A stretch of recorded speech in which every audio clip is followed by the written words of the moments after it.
আসসালামু আলাইকুম everyone, welcome back to my channel. আর চলে এসেছি আরও একটি রেসিপি নিয়ে। আশা করছি আমার আজকের রেসিপিটাও আপনাদের কাছে ভালো লাগবে। আমার আজকের রেসিপি হচ্ছে ডিম আলুর ঝোল। খুবই মজাদার একটি রেসিপি আর রান্না করাও খুবই সহজ। চলে যাচ্ছি এখন আমি মূল রেসিপিতে।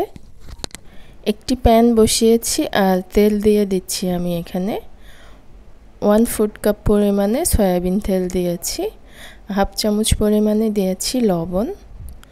এখন দিয়ে দিচ্ছি এখানে সেদ্ধ করে নেওয়া ডিম, আমি হলুদ মাখিয়ে রেখেছিলাম। এখন ডিমগুলোকে আমি ভেজে নিব।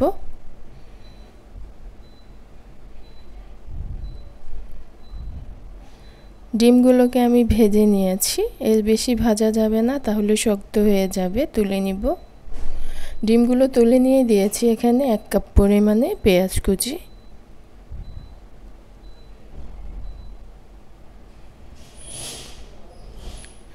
পেঁয়াজগুলোকে আমি ভেজে নিয়েছি। এখন দিয়ে দিচ্ছি এখানে আদা রসুন বাটা 1 চামচ পরিমাণে,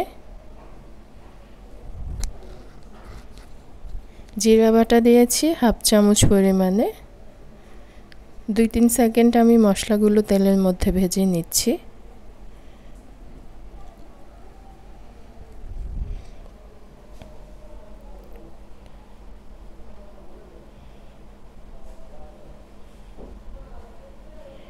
দিয়ে দিচ্ছি লবণ।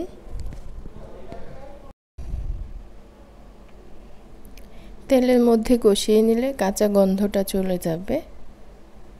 এখন দিয়ে দিচ্ছি এখানে হাফ চামচ পরিমাণে ধনিয়া গুঁড়া।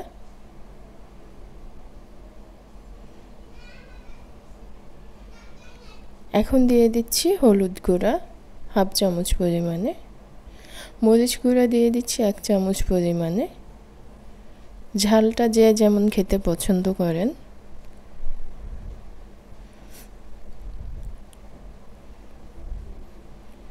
এখন দিয়ে দিব পানি মশলা কষিয়ে নেওয়ার জন্য।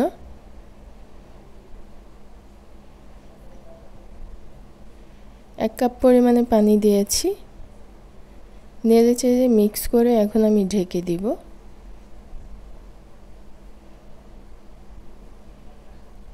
4 থেকে 5 মিনিট আমি মশলাগুলোকে কষিয়ে নিয়েছি। মশলাগুলো যত কষিয়ে নেওয়া হবে তরকারি রান্নাটাও ভালো হবে। দিয়ে দিচ্ছি আলু। আমি এভাবে কেটে নিয়েছি, আপনারা যে কোনো সাইজ করে কেটে নিতে পারেন। মশলার সাথে মিশিয়ে এখন আমি ঢেকে দিচ্ছি, কষিয়ে নিব আলুগুলোকে। বেশ কিছুক্ষণ আমি কষিয়ে নিয়েছি আর ঢাকনাটা তুলে নেড়ে দিয়েছিলাম, তা না হলে কিন্তু পুড়ে যাবে। ভালোভাবে কষিয়ে নেওয়া হয়ে গেছে, এখন দেখতেই পাচ্ছেন। এখন দিয়ে দিব এখানে ঝোলের জন্য পানি।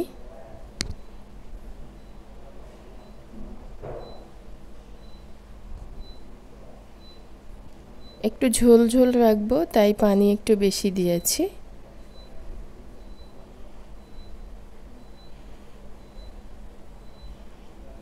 নেড়ে ভালোভাবে মিক্স করে দিয়েছি, এখন আমি ঢেকে দিব।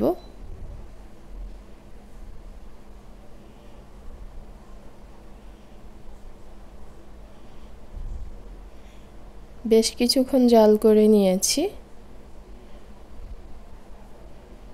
এখন দিয়ে দিচ্ছি কাঁচামরিচ, 7-8টি কাঁচামরিচ দিয়েছি আর দিয়ে দিচ্ছি ডিমগুলো ভেজে রাখা।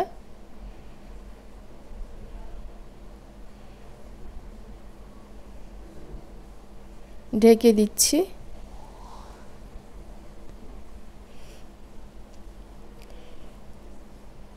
আমার রান্নাটা কিন্তু প্রায় হয়ে গিয়েছে। ঝোলটা যে যেমন রাখতে চাচ্ছেন সেই পরিমাণে রাখলেই হবে। এই তো আলুগুলো কিন্তু খুব সুন্দরভাবে একদম সফট হয়ে গিয়েছে, দেখতেই পাচ্ছেন। দিয়ে দিচ্ছি ধনিয়া পাতা কুচি, ফ্রোজেন করা ধনিয়া পাতা ছিল সেগুলোই দিয়েছি।